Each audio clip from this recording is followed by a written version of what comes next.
Fellow Toastmasters, I'd like to gather around. I'd like to share a story with you. 1968. Where were you? Do you remember what significant events went on at that time? 68? Yes, 68? absolutely. Yeah. It's a hard It's a year. very significant year. President Lyndon B. Johnson was president. He signed the Civil Rights Act on April 11th, just 1 week after Dr. Martin Luther King was assassinated on April the 11th. The Green Bay Packers won the Super Bowl, if that is important to you. The first manned flight orbited the moon in December of that year. But you know, all of these things could be just trivia, bits of information. If you don't use the things you remember from your past and use them for your future. On December the 23rd, 1968, I was 11 years old. I remember that day as if it was yesterday. Same age. My father just returned from the hospital, and he called myself, my brothers, and my sisters. There were 6 of us. I had 2 older brothers. Wilbur, he was 13 years old. Clarence was 11. My twin brother, my sister, my only sister, she was 9, I believe, and my youngest brother was 4 years old. Now, we're used to hearing my father's stern voice of discipline. See, he was a teacher, a career teacher, and he had that career teacher attitude, which he never turned off. I suppose he needed to have it with 6 children, so to keep us in order. But on this particular day, at 6:10 p.m., he came home, and we all noticed a very different tone in his voice when he said, "Children, please come to my room. I have something to say." We all looked at each other. We were all having a great time. We were a very close-knit family, 6 kids. House was always in a turmoil. We had each other to play with. But on this evening, we all realized something very important happened. So we all filed into my father's bedroom. And he sat on his bed very solemnly for quite a few minutes. And he looked at each of us and said, "Children, your mother will not be coming home. She's gone to her rest." Time just stood still. I didn't see anybody else again. We were just totally numb. Didn't know what to say. We were in shock. I believe it was a protection for myself, because we all sat in that bedroom. 4 hours passed. And then we quietly went off to sleep as if we were zombies. We really couldn't absorb what was really happening. Our mother was not ever coming home again. We were all young.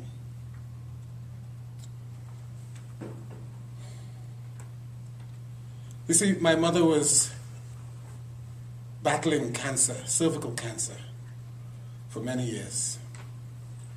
We lived in Trinidad and Tobago, and my parents obviously made the decision to migrate to the United Kingdom to seek maybe the best medical treatment available, see what could possibly be done.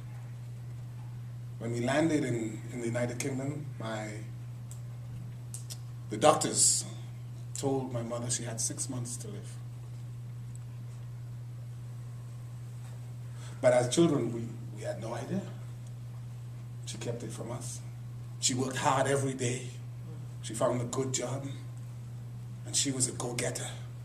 She, whatever field she was in, she just did the best that she could, and her ability was recognized by her employers and allowed her to get promoted, and she moved up the ranks.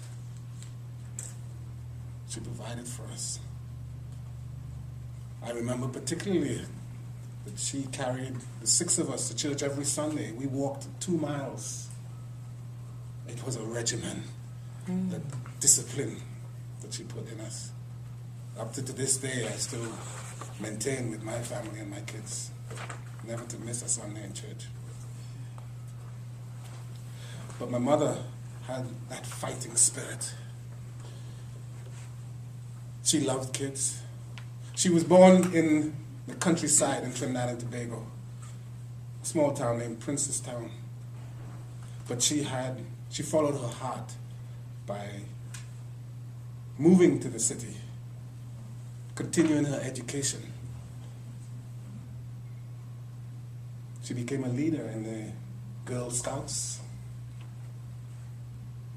and then began working in the House of Parliament, where she rose to the highest level of her career as a secretary. She became the secretary to the Speaker in the House of Parliament. And then obviously she got the news and made the decision to move to the United Kingdom, where again she worked. But after hearing the doctor's prognosis, it was 3.5 years later that she was forced to go into the hospital, just 1 week before Christmas Day. And she must have known that she was not coming home, because she prepared the house for Christmas. She bought toys, she cooked food, she prepared everything for her children to make sure that we enjoyed our Christmas season.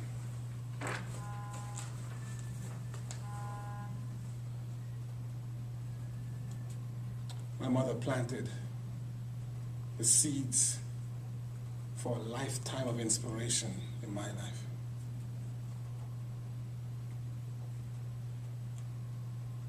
And I felt her presence looking over me all through the years, smiling down on me when I made good decisions, when I got married, when we took our children to church and so on. I felt her presence there all the time. So I believe that the reason we didn't break down completely when we heard the news that she was not coming home is that because she did not leave us. She never left, not one day. I still feel her right now, smiling with me. So after planting these seeds of inspiration, 40 years on, the seeds have now been harvested, leading me to create a foundation in my mother's name, the Light of Pearl Foundation. It's a charity foundation that I founded for aiding children with cancer and helping them with their educational requirements and helping their families.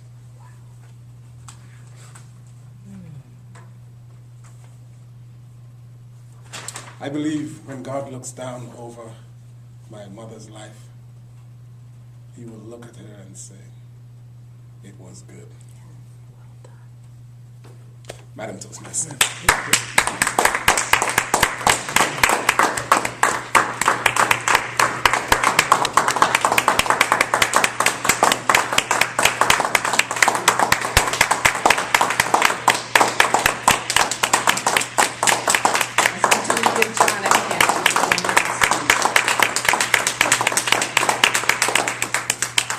Harvest for the future. As you all know, John gave us many things to reflect upon. As we all can see, he was